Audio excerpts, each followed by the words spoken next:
Hoje, a maior necessidade do povo de Deus, que vive nos últimos momentos da história da Terra e que antecedem a vinda do nosso Senhor Jesus Cristo, é esses a maior necessidade deste povo, e que nós estamos incluídos nele, é permanecer no caminho estreito. E nós estamos, desde a sexta-feira da semana passada, estudando exatamente o que é necessário para permanecer no caminho estreito. Nós hoje vamos continuar nessa jornada. Nós vamos continuar lendo e meditando a respeito de um tema que creio que para o adventista do sétimo dia está extremamente surrado, batido, né? Mas que ele não se esgota. Sabe por quê? Qual é a evidência bíblica de que esse tema e outros mais não se esgotam? É, é quando o Senhor Jesus Cristo, ele nos diz que nós precisamos nascer todos os dias. Precisamos nascer todos os dias, né? Nós vimos essa evidência quando estudamos a respeito de Nicodemos. Então, meus irmãos, o caminho estreito, como nós falamos repetidas vezes, ele vai se estreitar um pouco cada dia mais. E aonde a gente vê essas evidências de que o caminho está se estreitando? Nós somos um povo da reforma, meus irmãos. Então, precisamos estar dando passos. Uma outra evidência bíblica de que muitos que pensam estar no caminho estreito quando Jesus voltar não estarão, é que estarão pensando que fazem parte do povo de Deus, nós estudamos isso ontem, mas estavam completamente enganados. E uma outra evidência é que o Senhor Deus diz que para muitos ele virá como ladrão. Se nós formos estudar esse versículo bíblico que diz que Jesus virá como ladrão, nós vamos conseguir facilmente associar as virgens loucas. Os irmãos conseguem perceber que está tudo interligado?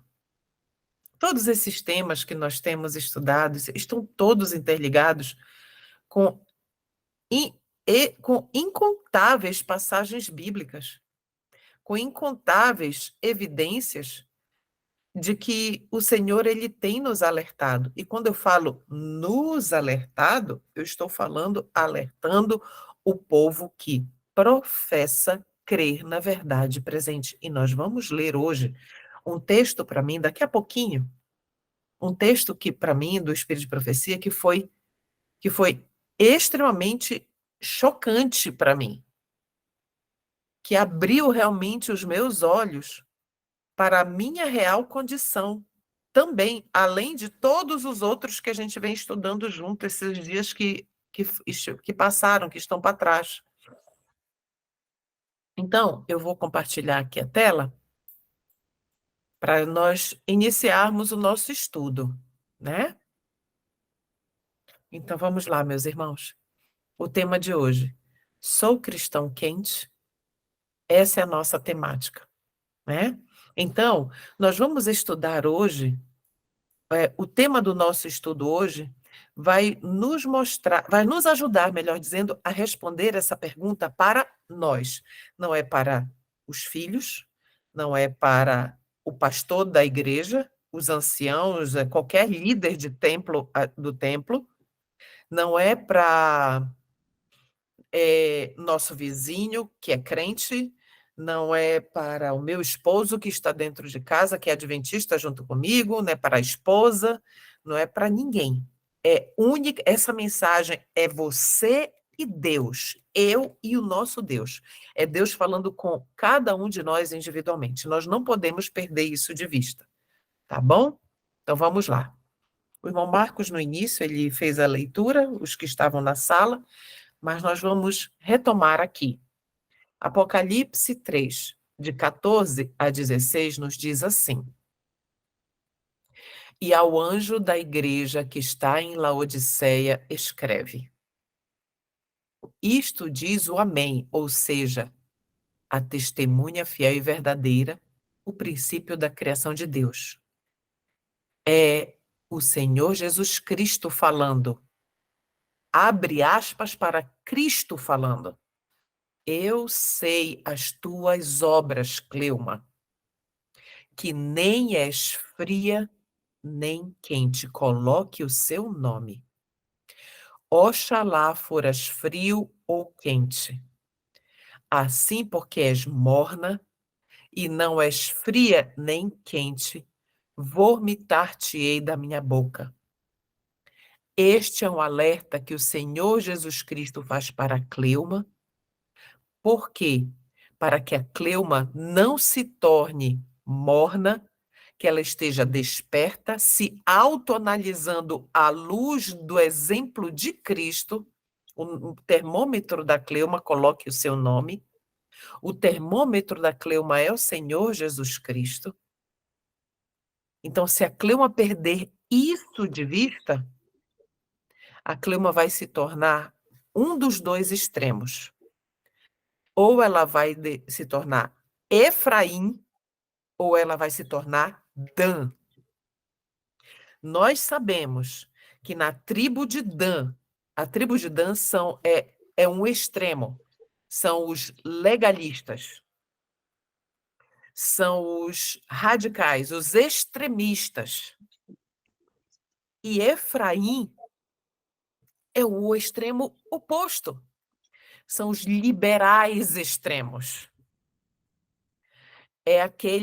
Os liberais extremos primam pelo o amor. Está errado isso? Claro que não. Mas o amor, ele não exclui a justiça.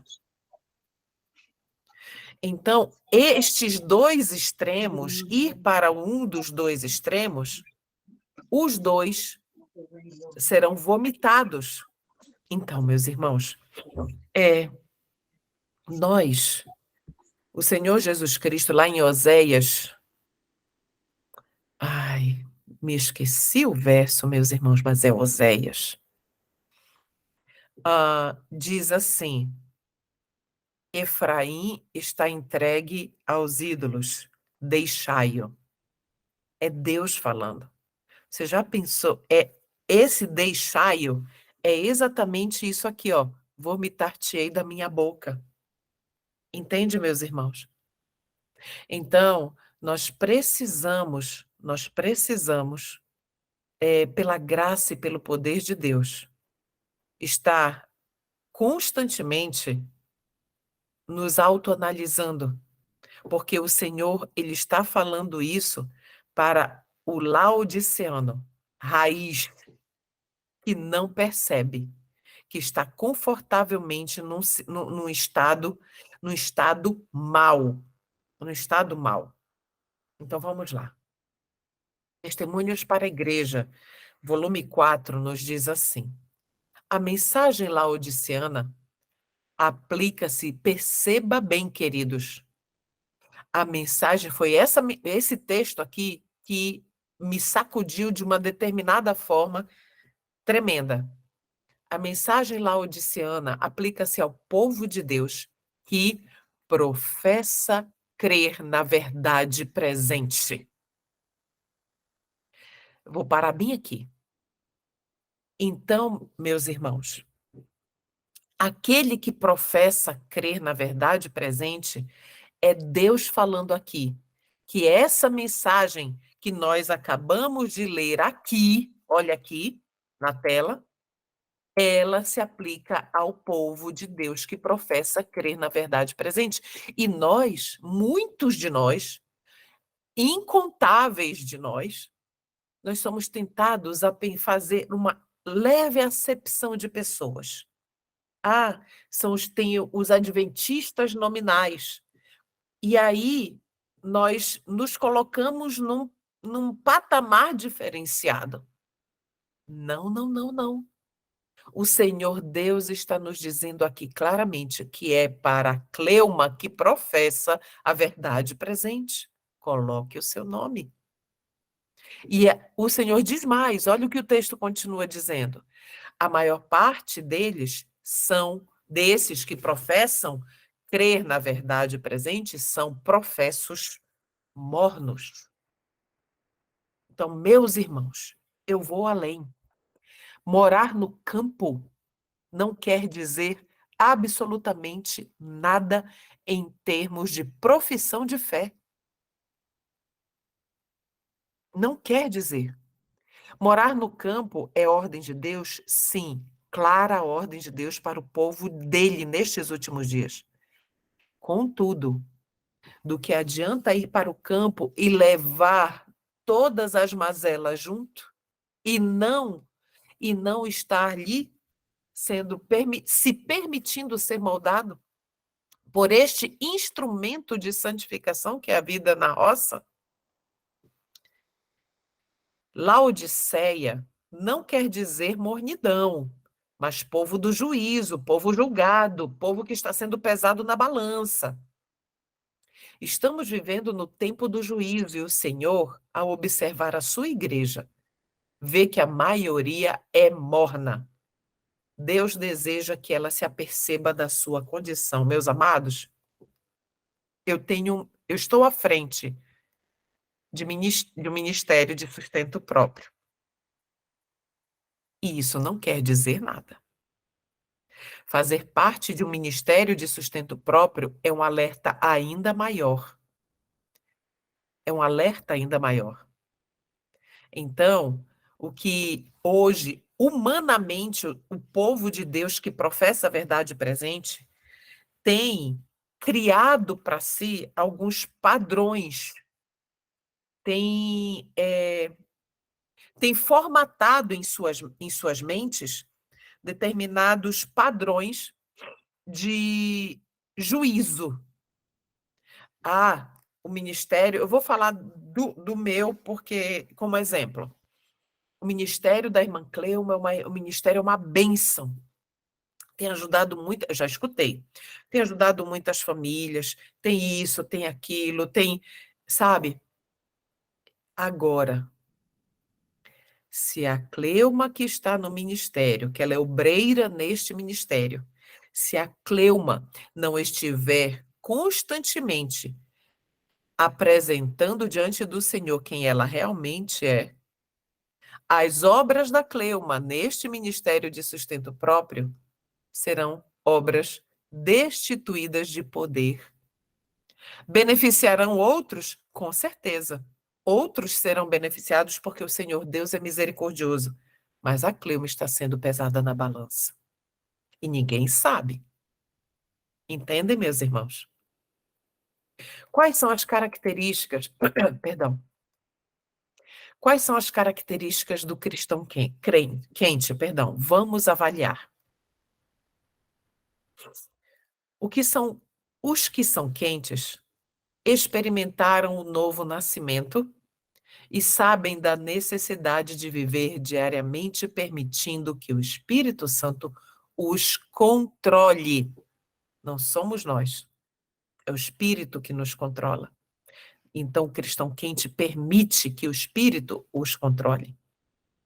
Se eles falham, não desculpam seus pecados, mas prontamente clamam por perdão e purificação. Os frios sabem que não possuem um relacionamento com Deus. Agora vem aqui, queridos. Mas os mornos pensam que estão bem com Deus e não sabem que estão perdidos. Para quem o Senhor está dando essa mensagem? Para os que professam crer na verdade presente. Nós não podemos perder essa citação de Testemunhos para a Igreja, volume 4, de vista. Não podemos, irmãos. Apocalipse 3,17, vamos só retomar. Como dizes, rico sou e estou enriquecido, e de nada tenho falta. E não sabes, é Jesus falando para nós, que és um desgraçado e miserável e pobre e cego e nu. Quão claramente, deixa eu tirar essa barrinha daqui. Quão claramente é pintada a situação dos que julgam ter toda a verdade, que se orgulham no conhecimento da palavra de Deus, ao passo que o seu poder santificador não foi sentido aonde, meus irmãos? Na sua vida. Irmãos, eu tenho acompanhado famílias já há alguns anos no ministério e eu já recebi incontáveis pedidos de oração de mães orando pelos seus filhos. Inclusive, no ministério agora, Guardiãs do Lar, nós estamos empreendendo a jornada Mães de Oração. Então,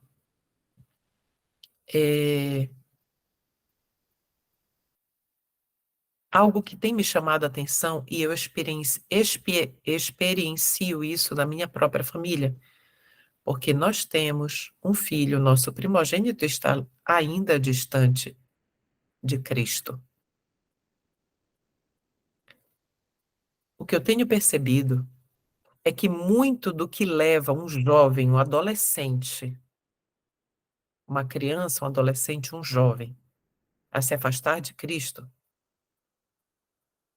eu não estou dizendo que isso é o seu caso, irmão e irmã, na sua família, no seu lar, mas eu estou dizendo que foi na minha. E contribuiu para o afastamento do filho é a incoerência religiosa. O que é isso? É os pais professarem algo que eles não vivem. Por muitos anos foi assim aqui no meu lar. Inclusive, o meu filho deu testemunho. As feridas sararam, ficaram em cicatrizes. As cicatrizes não nos permitem esquecer, para que nós não caiamos mais. As cicatrizes ainda persistem, mas elas não causam mais dor. E eu conversei com meu filho e ele deu o testemunho dele. Está no canal também do Plano A Homeschooling. Então, quando nós nos batizamos, eu e meu esposo, nós entendemos que a verdade era progressiva e que nós estávamos avançando, mas nós éramos muito duros no cumprimento da verdade. Lembra dos extremos que nós comentamos agora há pouco? Nós não entendíamos que somente o Espírito Santo podia nos dar a sabedoria necessária para fazer as reformas de forma coerente e de viver a verdade por amor. E pregávamos na igreja aquilo que nós não vivíamos. Isso é a pior coisa para um jovem, para um adolescente. E isso leva o jovem a querer se afastar da hipocrisia. Então, meus amados, olha o que esse texto está nos dizendo agora do livro Fé e Obras, na página 72.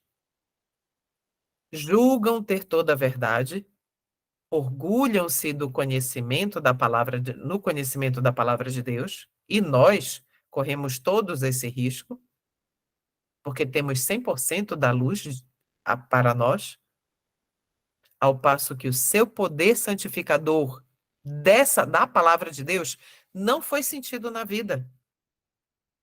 Entende? Professa, mas não vive. Ezequiel 33, 31. Lembram disso? Nós lemos repetidas vezes já aqui. Né? Que o teu povo vem a ti como costuma vir, né? Como o povo vem a Deus. Ouvem a tua palavra, mas não a põem por obra, não a praticam. É o que diz lá. Depois Se puder, marque esse verso na sua Bíblia, Ezequiel 33, 31, é um alerta para nós. Se a vida interior de muitos que professam a verdade lhes fosse apresentada, eles não se jactariam de ser cristãos.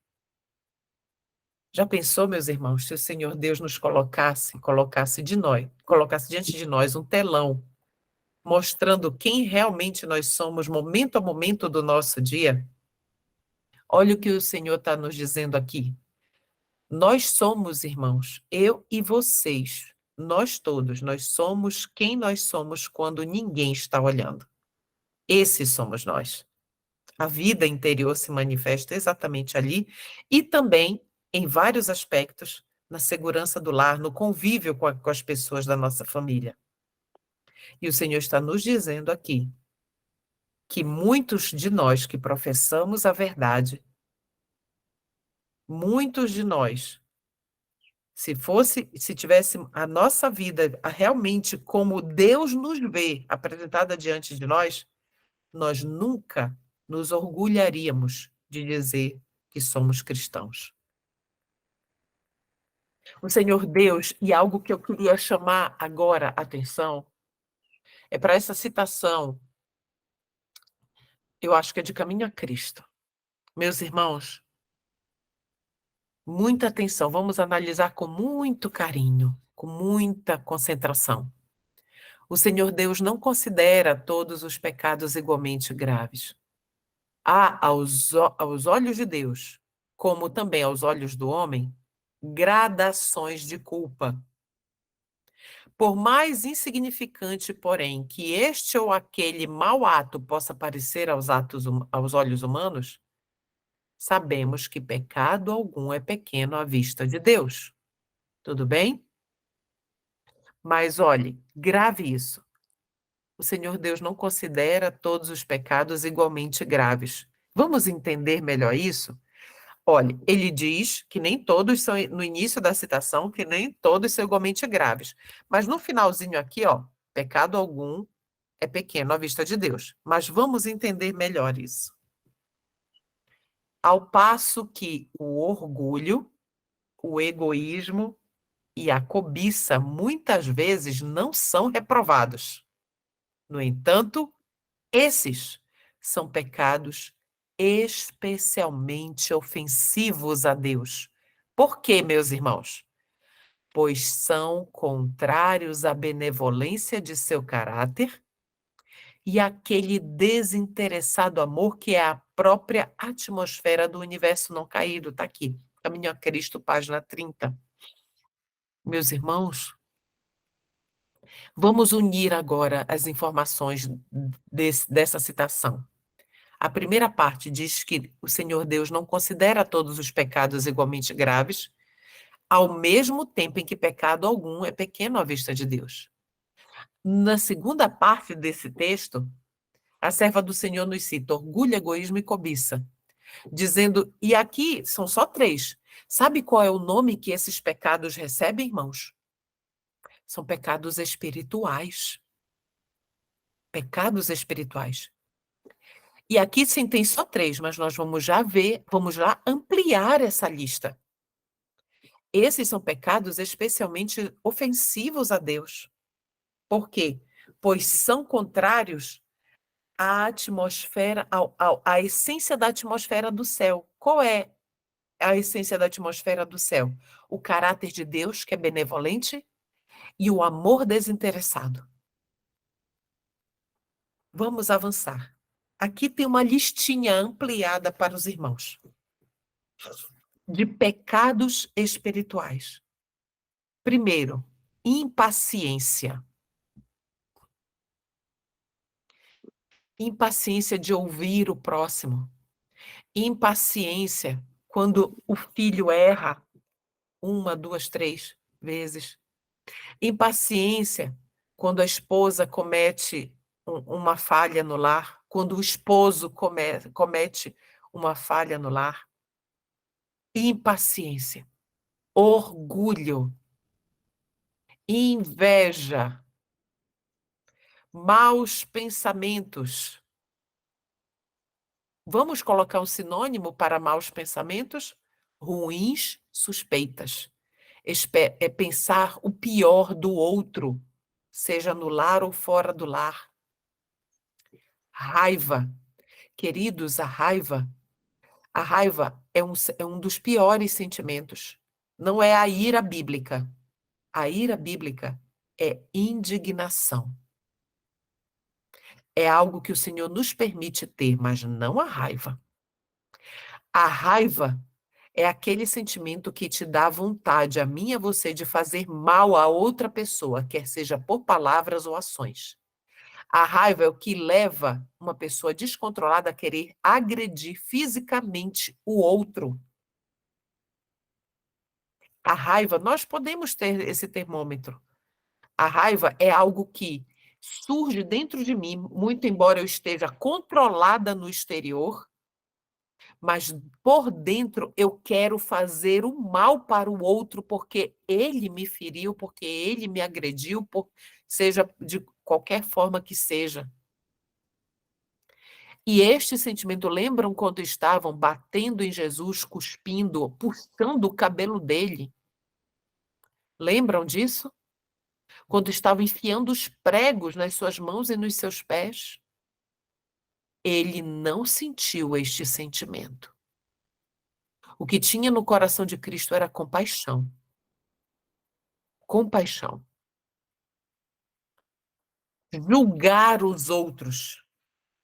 E muitos confundem isso aqui, meus irmãos. Muitos confundem. Existe uma linha divisória muito sutil, e a gente precisa estar muito com o Espírito Santo com relação a isso. Quando quando eu julgo, por exemplo, vou falar do lar. Quando um filho meu faz algo e eu o repreendo ou o admoesto, eu estou julgando não a motivação do meu filho, eu estou julgando a consequência visível, que essa sim eu posso julgar, porque é o fruto que se manifesta na vida dele. Então, mas eu não posso julgar o motivo do coração do meu filho. Isso se aplica a qualquer pessoa ao nosso redor, quer seja do nosso círculo de relacionamento mais íntimo ou não. Entende? Ódio. Você sabe o que é o ódio? O ódio, ele é mais profundo do que a raiva. A raiva, ela é um sentimento momentâneo por algo que foi praticado com você naquele momento e você quer reagir daquela forma. Mas o ódio, ele é persistente. Ele continua em você. A pessoa lhe fez mal, lhe causou mal, ela se afastou de você, vai viver a vida dela feliz, sem culpa, pelo mal que ela lhe causou, e você continua com aquele sentimento lhe corroendo, corroendo, corroendo. Entende? Ódio, crítica, tudo isso são pecados espirituais, meus amados. Crítica, avareza, ganância, hipocrisia, cobiça. Então, meus irmãos, aqui está uma listinha de pecados espirituais um pouco mais ampla. Que o Senhor Jesus Cristo tenha compaixão de nós. Podem estar, olha o que o Senhor Deus diz para os que a mensagem, lembrem, é para aqueles que professam crer a verdade, na verdade presente. Podem estar clamando, templo do Senhor somos nós. Ao passo que o seu coração está cheio de negócios profanos e comércio injusto. Os pátios do templo da alma podem ser guarida de inveja, orgulho, paixão, ruins suspeitas, amargura e formalismo vazio, formalismo seco. Que é isso? É saber incontáveis textos bíblicos de cabeça, é saber textos do espírito de profecia, com página, parágrafo, tudo. Isso é errado? Claro que não. Isso é importantíssimo para nós. Isso é o que, em tempo em que nós não teremos mais a Bíblia conosco, isso será, em grande parte, o alento para nós e a nossa salvaguarda. Contudo, vamos colocar no contexto correto, que no contexto da mensagem para a igreja de Laodiceia, que são aqueles que professam crer na verdade presente, se isso tudo, todos esses recursos de memória, não estiverem sendo submetidos constantemente ao poder santificador do Espírito Santo, é formalismo vazio, formalismo seco. A citação continua. Cristo olha com tristeza o seu povo professo, que se sente rico e abastado no conhecimento da verdade e que se acha, todavia, muito importante agora, destituído da verdade na vida e no caráter. Queridos, que alerta para mim e para você.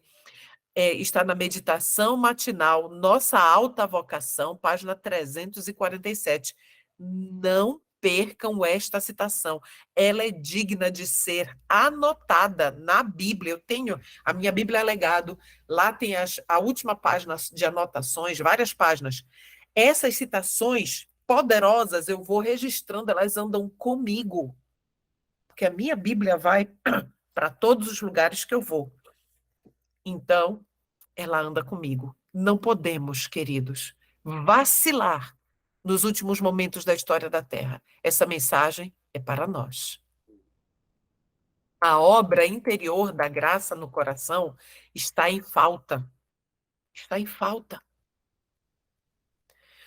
Que maior engano, nós já lemos isso, que maior engano pode sobrevir à mente humana do que a certeza de se estar certo quando se está totalmente errado.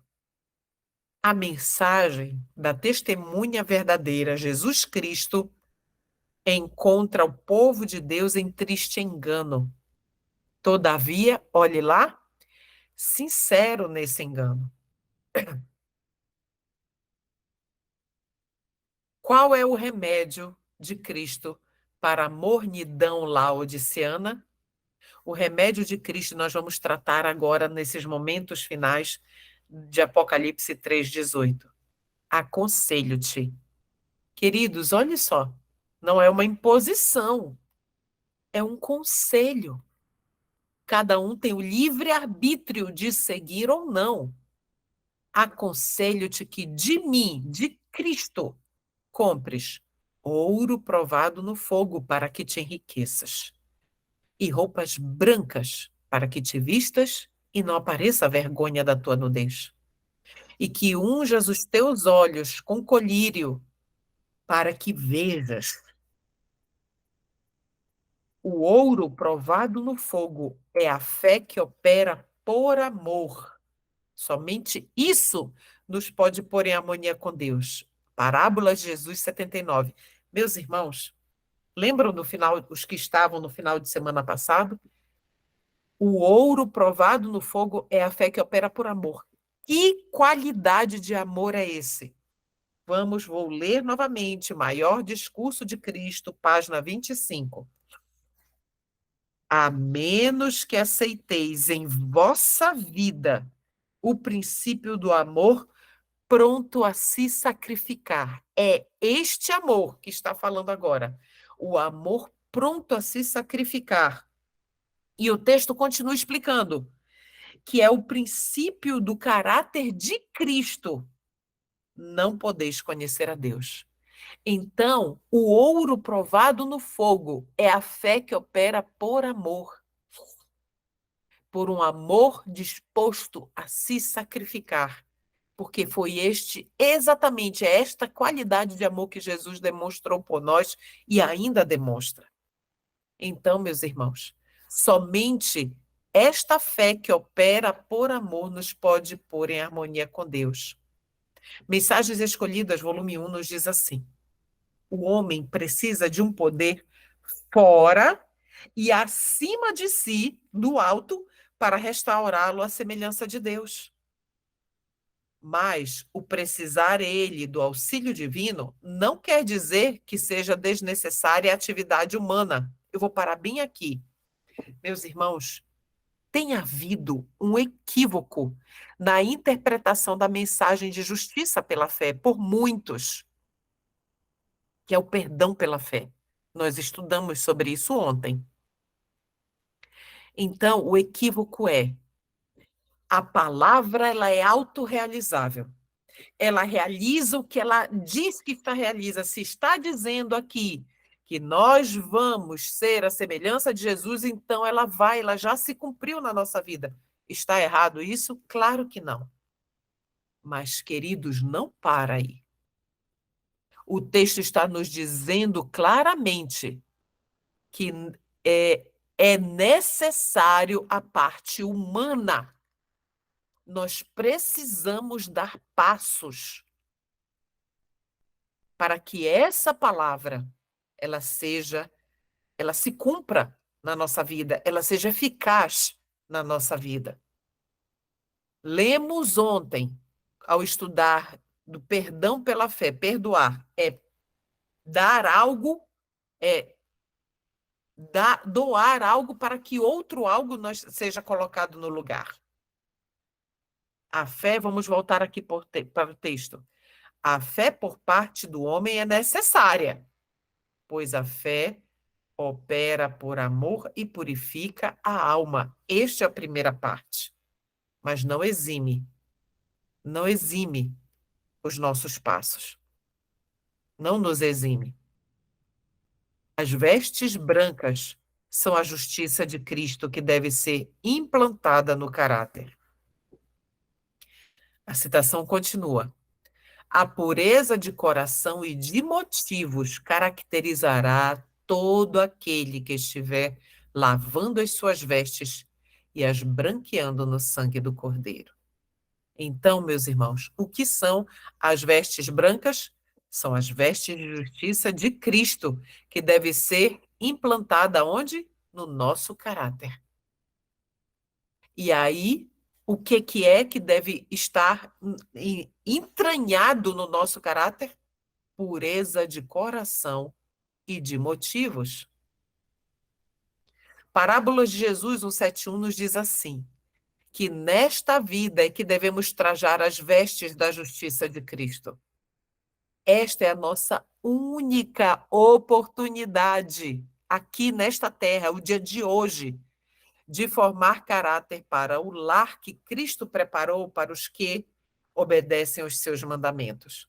Nesta vida, enquanto há graça, é a nossa única oportunidade. Colírio, o olho, vamos analisar agora. O olho é a consciência sensível, a luz interior da mente. Por isso temos que ter tanto cuidado com o que a gente vê. Mediante a correta visão das coisas, a saúde espiritual de toda a alma e todo o ser é dependente.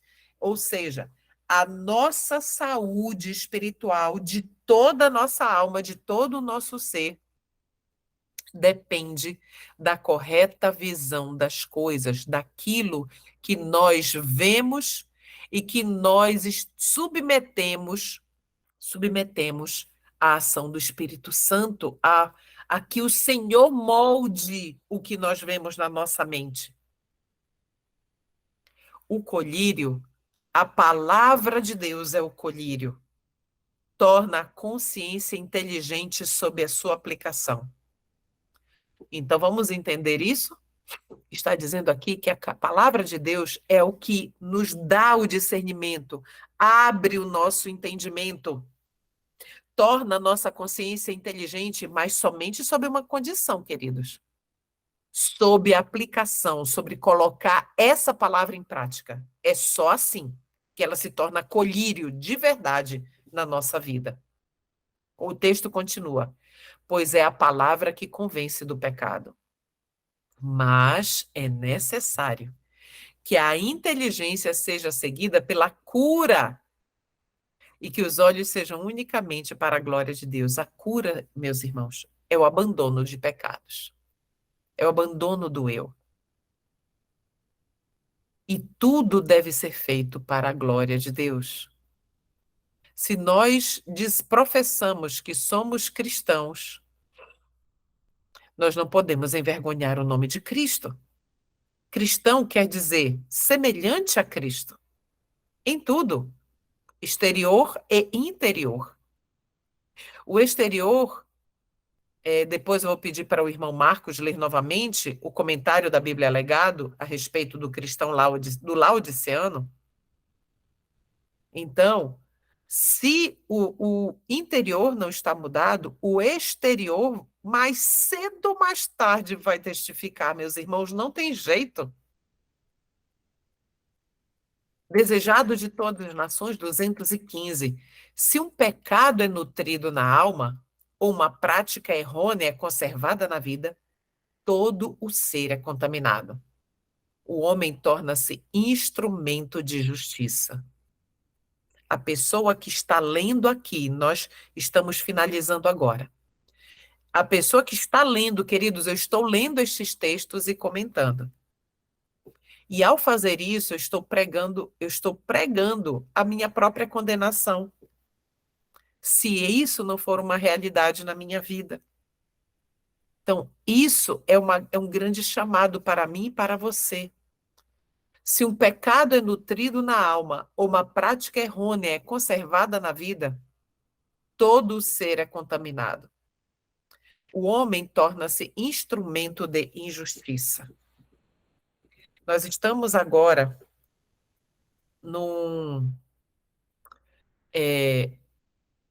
eu estou empreendendo um estudo, no meu grupo, que ele funciona 2 vezes no ano apenas com estudo de modéstia. O nome do grupo, grupo de estudo, chama-se Adornados por Cristo, Princípios da Verdadeira Modéstia. E a forma como, eu vou dar só este exemplo, a forma como nós nos vestimos testifica do nosso caráter. Está no livro Educação, página 248, se eu não me engano. Então, meus irmãos, é tudo na nossa vida. É o que nós escolhemos comer, é o que nós escolhemos vestir. Quem é que é o estilista do seu guarda-roupa, que determina as peças que são compradas? É você ou é Cristo? Quem é que determina? E eu estou fazendo essa pergunta, eu me incluo nela. Quem é que determina o que vai entrar na sua geladeira, na sua despensa? É você ou é Jesus Cristo? Quem é que determina com quem você vai manter amizade? É você ou é Jesus? Entende? É para todas as áreas da nossa vida. Então, o que devemos fazer para nós não nos tornarmos laodiceanos, para nós deixarmos de ser laodiceanos? Amanhã nós vamos estudar sobre isso. Então, meus amados, o Senhor Deus, a cada dia dos nossos estudos, o Senhor Deus tem nos dado luz. Luz, luz e luz. As vestes brancas são as vestes de justiça de Cristo. Então, eu já tirei aqui os slides. Então, meus amados, que o Senhor Jesus Cristo, Ele tenha misericórdia de nós. Porque a mensagem, ela não foi hoje para o nosso vizinho. Se você professa crer na verdade presente, a mensagem é para você.